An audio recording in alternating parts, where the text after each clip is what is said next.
Assalamu alaikum, akaramaka Allah, Prof. Ibrahim Ahmad Al-Makari. Barkanmu da halatta da saduwa a wannan wuri daidai lokacin nan malam. Na'am. Akaramaka Allah, gashi dai ka zo nan ainihin gari na Rabat, wannan taro da aka yi a wannan makaranta ta Muhammad Sadis ta training din ainihin limamai da masu wa'azi.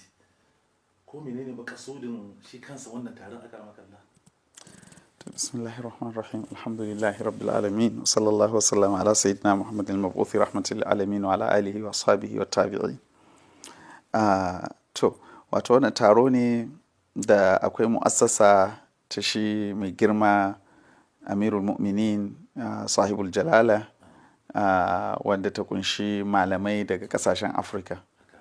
Malamai da kuma almajiransu mu a ciki. To sunanta mu'assasatu Muhammadin Sadis lil ulama al afariqa. Wannan mu'assasa tana da manufofi.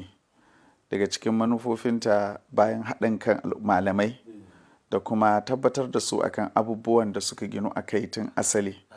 Malaman Afirka kowa ya sani, musamman aka ce Janubar Sahara ko aka ce Garbu Ifriqiya, an san suna da wasu thawabit wanda suka ginu a kai. Wanda wannan thawabit din sun bada gudunmawa mai yawa wajen tabbatar da wato zaman lafiya da istikrar da biyayya da al'amnun ruhi, kwanciyar hankali na tsuwa na zuciya shi kan shi. To kuma zamani ya zo, abubuwa da yawa baki sun zo wanda suka neman su mai da wannan zaman lafiya da kwanciyar hankali da al'umma ta ni'imtu da shi shekaru masu yawa yana neman ya zama tarihi.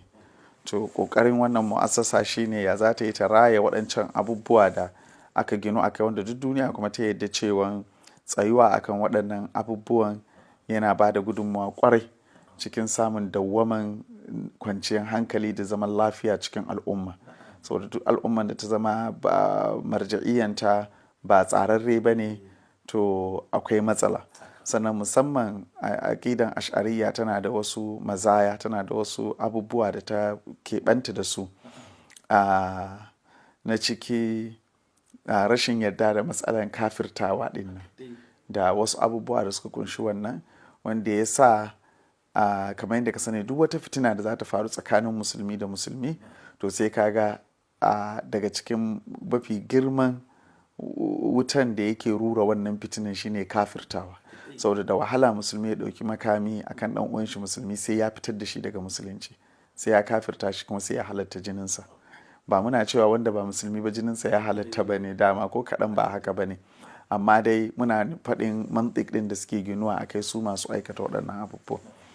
To dalilin haka ake ta ƙoƙari a gaya za a raya waɗannan ƙiyam na mabade da mazhaban da magabata suka gina al'umma a kai, da fiƙuhun wannan mazhaban da hikiman da ke cikin tabbatuwa akan wannan karantarwa na mazhaba din, sawa'un mazhabobi na fiƙihu ko mazhabobi na aƙida, ba tare da hantara ko yaƙi ko gaba ko nuna yatsa ga wasu ba ko miskala zarratin. To wannan ɗaya ne daga cikin nadawat tawasuliya wanda ake amfani da dama na kasancewa daidai lokacin adrusul hasaniya da ake a watan Ramadan, wanda dama daga waɗannan membobi na wannan mu'assasa daga sassan Afirka da ma sauran sassan duniya suna halatta. To ana amfani da wannan daman domin ganin kuma an shirya irin waɗannan conferences wanda yake international conferences ne akan waɗannan mawdu'ai mabambanta. A wannan karan an yi akan ita makarantar ash'ariyya da kuma makarantu na fikihu da gudunmuwan da suke bayarwa cikin dawwaman zaman lafiya tsakanin al'ummu. Alhamdulillah. Akaramaka Allah, kasancewar ganin ka fito daga Makka kamar yadda ga ainihin wani majalisin kana sallama da jama'a cewa ga shi za ka je wancan taro na Makka sai ka garzayo wannan. Kwarai. To suna da alaka da juna ne tarukan ku? Kwarai da gaske suna da alaka ta wajen maudu'insu. Taron Makka taro ne da zai sanyaya zuciyar duk wani mai son Allah, mai son manzan Allah, duk wani mai son al'umman manzan Allah sallallahu alaihi wa sallam. Domin taro ne aka yi akan da taken wai haɗa gada tsakanin ko gina gadoji tsakanin makarantu ko mabambantan fahimtar addini. wato masu mabambantan fahimta. Ya za a yi da suna zaune kara ba da gaba ko kiyayya ko rashin fahimta, ya za a yi kusantar da su da junansu. To an kira abin bina'ul jusur bainal madhahibil islamiyya, wanda rabitatul alamin islami ta shirya kuma ta gayyaci masu faɗa aji daga cikin malaman addini daga mabambantan fahimto na addini. Abin da ba a taɓa yi ba shine a sani na, Allahu alam, ban sani ba ko an taɓa yi, a sani na ba a taɓa yi ba, shine a ce har da malamai daga ɓarayin shi'a. An gayyato su da dukkan dai ɓarayin fahimtar musulunci wanda al'umma suka yadda, an gayyato su kuma an ba su dama su faɗi su ba da gudunmuwansu cikin ya za a ɗinke ɓaraka tsakanin al'umma musulmi. Yau maddul jusur shine ɗinke ɓaraka, ɗinke ɓaraka, don ba dole a yi literal translation ba. Ɗinke ɓaraka, ya za a ɗinke ɓaraka tsakanin al'umman musulmi. To gaskiya wannan taro ya yi ma'ana matuƙa da gaske, ya ƙayatar, ya sanyaya zuciyar duk mu'mini gaskiya, domin wata mubadara ce da aka fara ta a wajen da ya dace a fara ta. Muna ganin idan har garin alharamaini sharifain, wanda inda Makka da Madina duka zukatan al'umman duniya nan suke fuskanta, kuma nan ne matattara duk wani musulmi wanda ya shaɗu Allah ilaha illallah, zuciyan shi da fuskansa nan wajen yake fuskanta. To in ya zama a nan a gurin haram din, a kusa da haram din, ko a ce ma a haram din aka zauna aka yi wannan taro domin ya za a haɗa kan al'umman musulmi. Kuma idan wannan muhimma ta ci gaba, to gaskiya abin da ni nake hange shi ne nan da shekara 10, 20, 30 a al'umman musulmi, nasarar da za a samu na ɗinkewa da kuma mantawa da abubuwa da yawa wanda ya kamata bai kamata a ce sun ma faru ba, to gaskiya ci gaba ne mai girma. Akan makallahu, ganin cewa usulub na da'awarka ta kai ga ta 'yan izala suna tsayawa su saurari wa'azin ka tunda muna tare da su, abin da idan ganci usulub naka ya fita daban da ainihin sauran al'umma, wanda har ta kai wata kila baka da labarin bidiyo da ya sauka aka fitar da malamai guda 11 a Najeriya duk shekara. Wannan kungiya tana tun statistic, wani dinnan kai ne na 8 a cikin 11. Allah sarki, wanda kake da viewers, wanda mun ga wannan insha Allah zan tura. To malam, wannan sirrin ko da ka taso a Najeriya bane, a Misar ne karfin rayuwar ka taso a can ne, ko ko ainihin tarbiyyar malaman ka ne, ko ta iyaye ne? Wannan sirrin masu saurare. To akramaka Allah, to mun gode wa Allah. Shi na farko dai malamai suna cewa al'ilmu rahimun baina ahlihi. Karatu ya kamata shi kanshi ya zama zumunci ne mai zaman kanshi tsakanin ma'abutansa. Gaskiya yadda ka faɗi awamil guda 3 wanda suke koya na so, ni ma ba zan iya karawa a kansu ba, amma yana da nauyi gare ni in iya cewa ni ina da wata manƙaba, ina da wani abin yabo, har kuma ina da wani. To amma dai kamar yadda Shehu Uthman yake faɗi, in qila fiyya bi husni dhanni ma qila.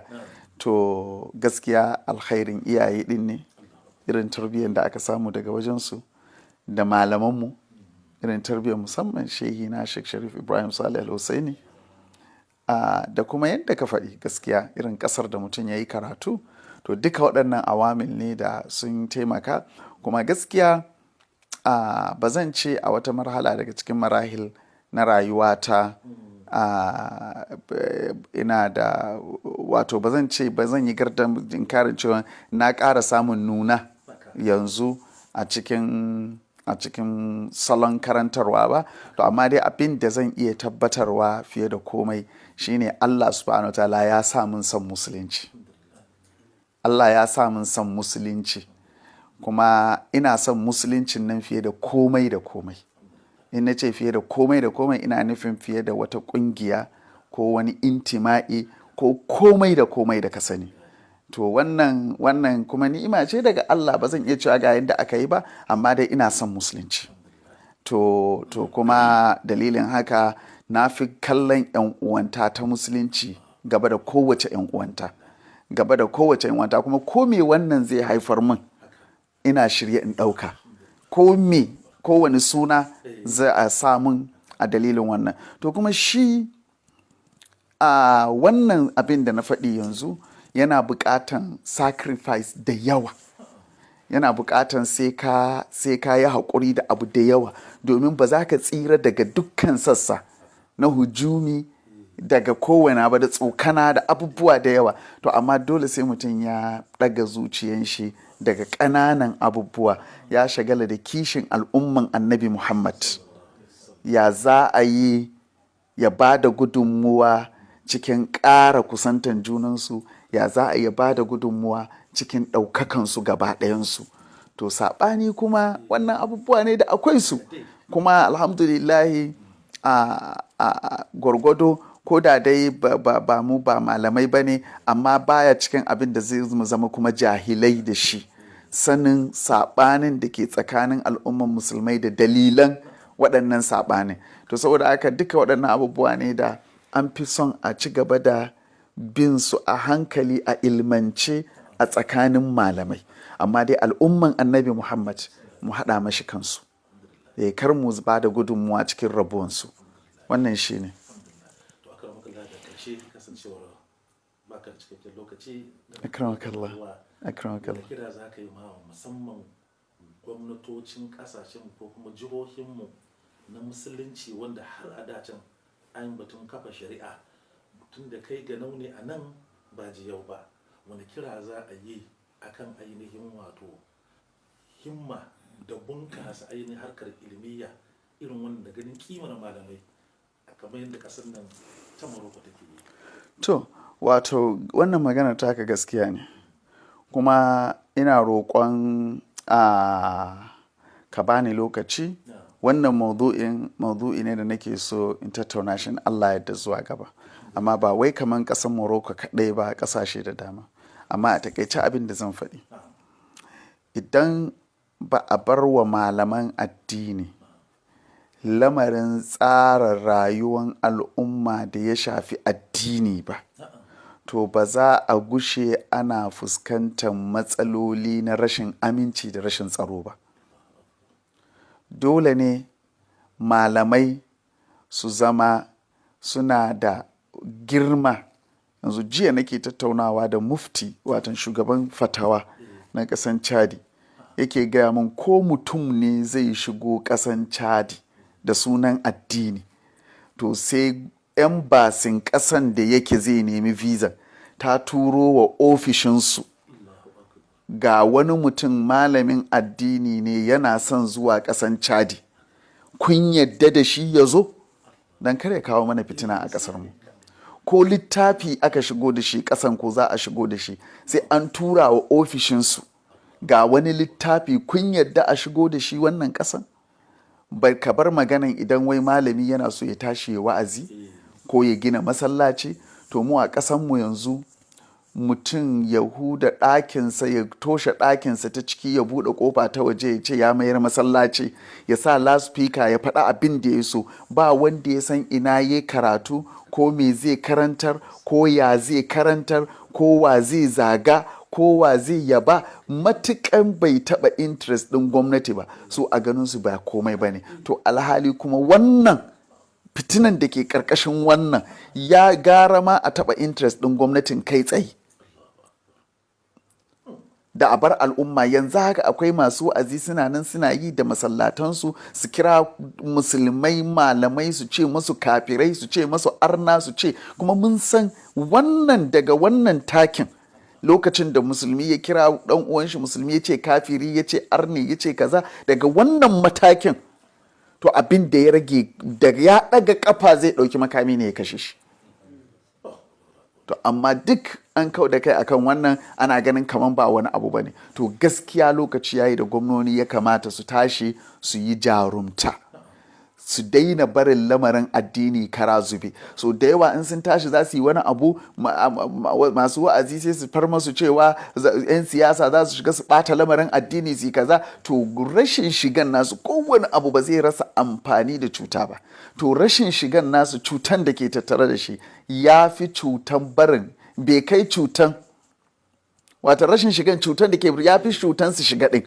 Saboda haka lallai shigansu su samar da tsari, su danka a hannun ma'abuta abin, shugabanni na dukkan fannoni, kuma a yi adalci a zaɓo shugabanni kamar yanzu misali inda rediyon ku yake kuna da Muslim Council wanda yake tsari ne mai matukan nagarta da ya kamata a ce duk jihohin Najeriya sun kwaikwaye shi. To kuma wannan Muslim Council din bayan kamar yadda na ce duk jihohin da musulmai suke da majority su kwaikwaye